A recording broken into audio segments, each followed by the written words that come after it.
Look here, man. Y'all can sleep and disrespect Russell Wilson if you want. Okay, that man is winning.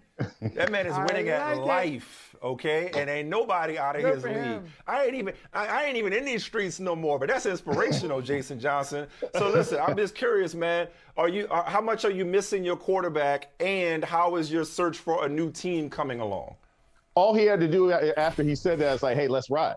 Right? Like, that's his new thing. Like, look, I have never doubted. I just have to say this because it's fascinating given what we were just talking about last week. I have never doubted that Russell Wilson obviously has some kind of game both on and off the field because there's no other reason that he will be able to go talk to his wife, get her attention, et cetera, et cetera. But plus, and it's always been amusing to me, when people say, man, he corny and blah, blah, blah, and Sierra really likes thugs and this, that, the other. Clearly it's working.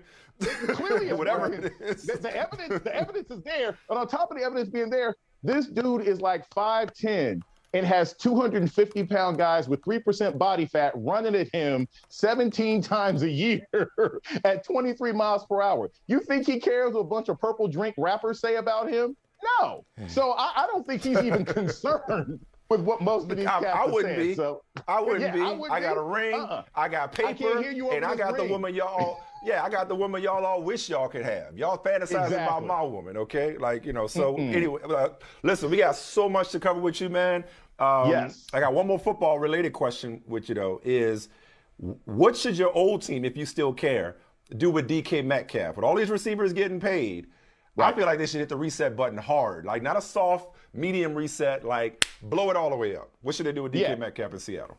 They need to release DK Metcalf into the wild, let him go someplace where he can perform and do what he wants to do. If you want to keep Tyler Lockett, run free. Run free and be free. And here's the other thing I will say about my team. Like I said, I'm still a Ronin right now. I don't quite know where I'm going to go.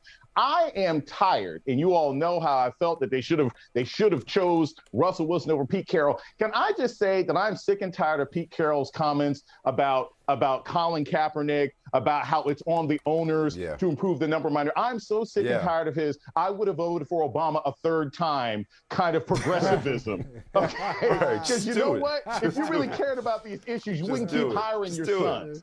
Yeah. So I think, just do it. DK Metcalf should go. Quit talking about it, being about it. One more sports thing from you. We got one more sports question from you. Because you're a big LeBron guy, aren't you? I am. It's so are you dressed because you just came from the funeral? Is that what the attire is? I'm just wondering how you feeling today. Because your guy, your team, they're the laughing stock of the league today. So how you feeling with your Lakers missing the playoffs? It's been really disappointing. And I got to say, whenever Magic starts running his mouth, I don't really want to hear it because you kind of abandoned the team anyway. So you ain't really got nothing to say. Stick to speaking up to Kareem. I was more impressed with the Magic on winning time than I am with the Magic that I'm seeing right now. Okay. I think that the Lakers, obviously, if you think of it in the grand scheme of having a franchise, they did what they needed to do. You bring in a Hall of Famer, you win a ring. The bigger issue isn't just LeBron. It's the fact that AD is already done. I mean, how many different people has LeBron been trying? How many times has LeBron had a Robin that they were hoping was going to turn to Nightwing? And it never happens. He stays Robin, right? That's what happened with Kyrie. They wanted to hand off to Kyrie, it didn't work. They want to hand off to AD, it didn't end up working. And that's what they're stuck with. LeBron's going to play another 3 or 4 years, however long it takes his son Bronny to actually get into the league. But the Lakers' bigger issue is you have a roster full of people who can't stay healthy regular enough to be nominally competitive. So am I disappointed? Yeah, but I ain't a season ticket holder. So I'm not that angry yet. If they get back to those losing time, y'all hurting me. Y'all hurt me with this. It's not quite losing time yet. There's always next season. I'm kind of proud, though, at least from an integrity standpoint, that LeBron is going to sit out the rest of the year. If he only came in to play just so we could get the scoring title from Embiid, that would be kind of embarrassing and show that it really was just about him this season and not about helping out the team. All right, Doc Johnson, speaking of LeBron, all right, Kareem Abdul-Jabbar said all sorts of nice things about LeBron. Yes. But he criticized him in a couple of areas. That's fine. Okay. And Kareem has his takes. LeBron has his personality. I didn't think anything of it. Then yesterday, Kareem apologized to LeBron And I'm thinking, for what? You apologize to LeBron? Have you changed your opinion? What did you think of the original criticism? He's criticizing LeBron about his antics and how he celebrates. He criticized LeBron about his takes on COVID. And what did you think about the apology? So it's funny. Like I said, I'm sure you guys have caught some episodes of Winning Time. Literally, the last episode is amazing. Kareem and Kareem. I love the show. Yes. Shout out to my boy Rodney Barnes, who's one of the writers on the show, producers. Absolutely love the show. Excellent casting. And the last episode, you had Kareem sitting there telling Magic, "Look, you're talented, kid, but it's your antics. You're not serious. You got to show respect." And Urban finally gets up in his face. He's like, "What do you mean? What do you mean respect? I don't have to respect you. You got to go out and do what you got to do." So what I look at it the same way with LeBron and Kareem. Kareem, you've been out of the league literally twice LeBron's life almost at this point. It doesn't really matter what you have to say. When you left the league, you weren't able to sustain yourself very long as a coach. Because of your attitude, because of your grumpiness, because of your inability to work with people. So whether you're telling LeBron he's not taking the game seriously enough or you're apologizing to him, what you say is somewhat irrelevant. I'll read your history books. I'll read your somewhat flawed hot takes on what happened with the harsh. I'm sorry. I don't think what Kareem has to say, his agreement or disagreement with LeBron. He could be out of touch.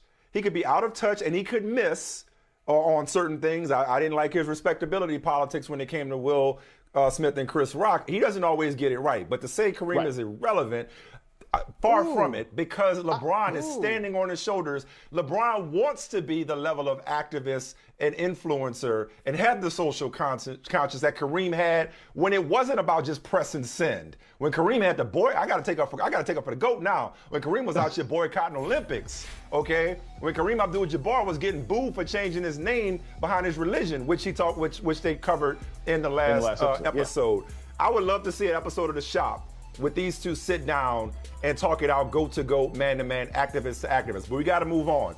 Speaking of presidents, Kareem Abdul-Jabbar has a Presidential Medal of Freedom given to him, I'm pretty sure, by 44. 44 had jokes for 46. Thank you. Vice President Biden, Vice President. That was a joke.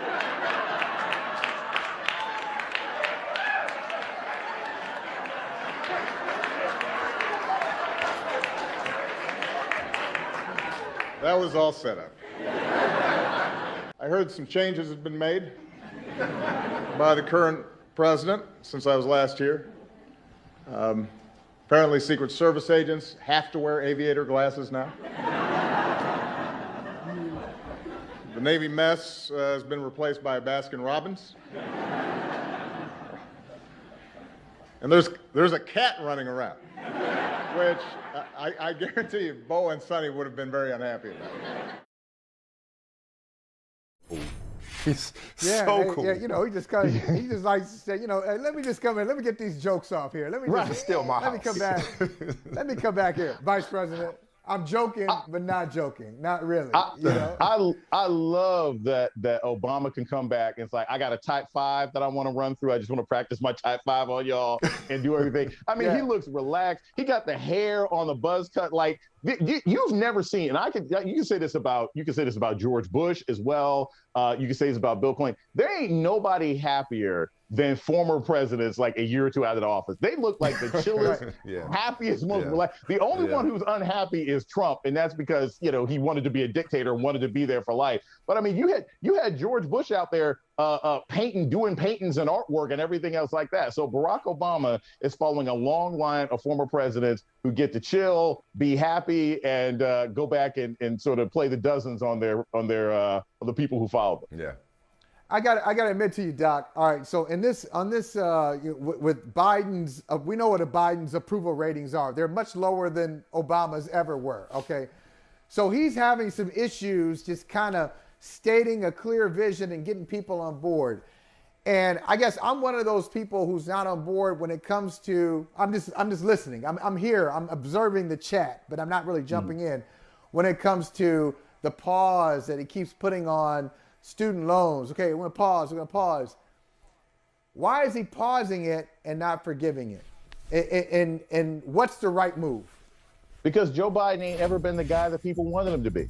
I want to be very clear about this as somebody who was consistently in this political space. Joe Biden was the only Democrat running who could actually beat Donald Trump. And the goal for most of America, the majority of America, because Donald Trump never had the majority of people supporting him, was to get Donald Trump out of office. But from a policy perspective and a political will perspective, Joe Biden was never going to be that guy. He was never really committed to major reforms on the courts. He was never really committed to police reform. He was never really committed to voting reform. He was never really committed to a $15 minimum wage. He was never really committed to forgiving student loans. So all of these things that we knew that Joe Biden was not going to be committed to, he is now fulfilling what we all expect. He is who we thought he was.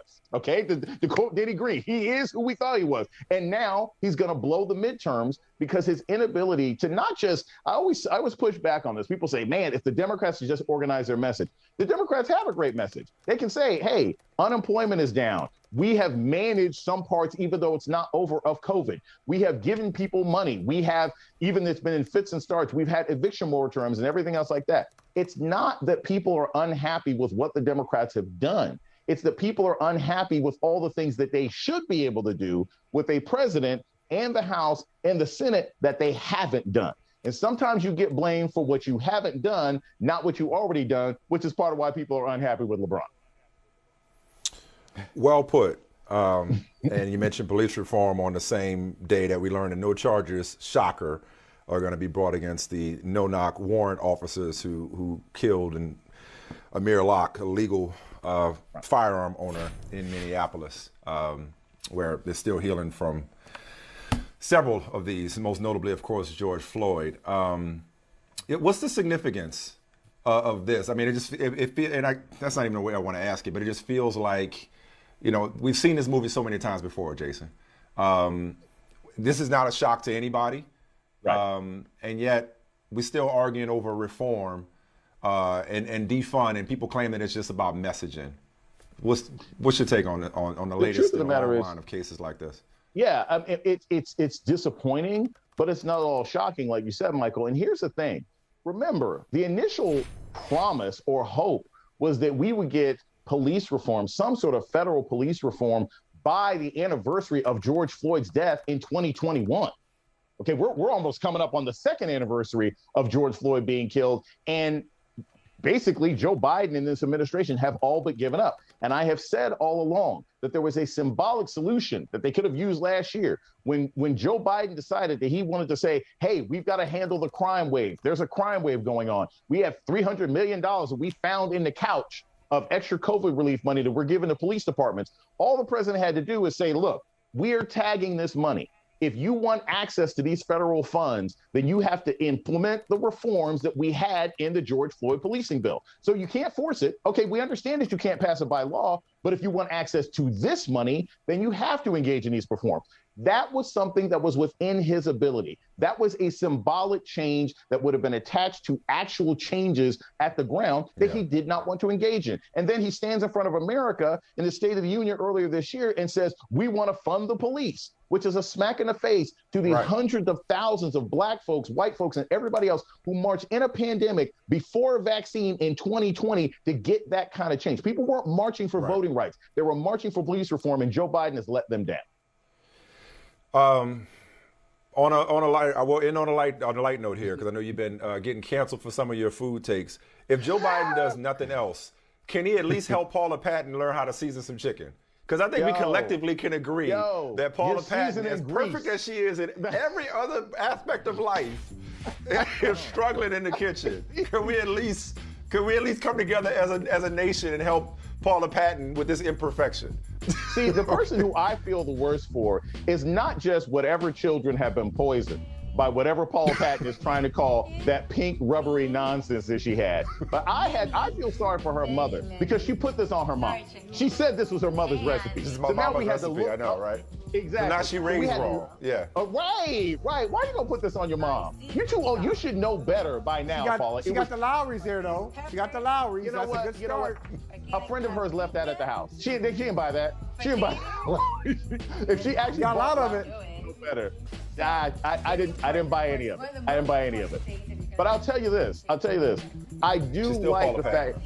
She's still Paula Patton. Thank you. So you know what? So don't get it twisted. I eat whatever she made for me. I really couldn't complain. I'd be like, you know what, thanks, honey. This is great. Don't get crazy. Don't get crazy. This is fantastic. Hey, as a matter of fact, you may even say, you know what? This is better than my mama's chicken. This is better than my grandmama's chicken. Of course. Like, you say what you need to say. But I say this. Look, chicken is so good, as Dave Chappelle, it's delicious. It's so delicious that even if you make it like that, if it's good chicken, you'll be fine. You'll have a good time. Look.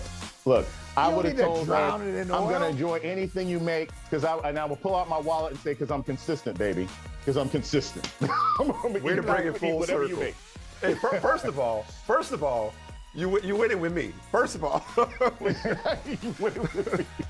he said I put my finger up. First of all. Hey, thanks for watching Brother from Another on YouTube. Make sure you hit subscribe before you leave, and be sure to watch us 3 to 5 p.m. Eastern Time on Peacock. Appreciate you.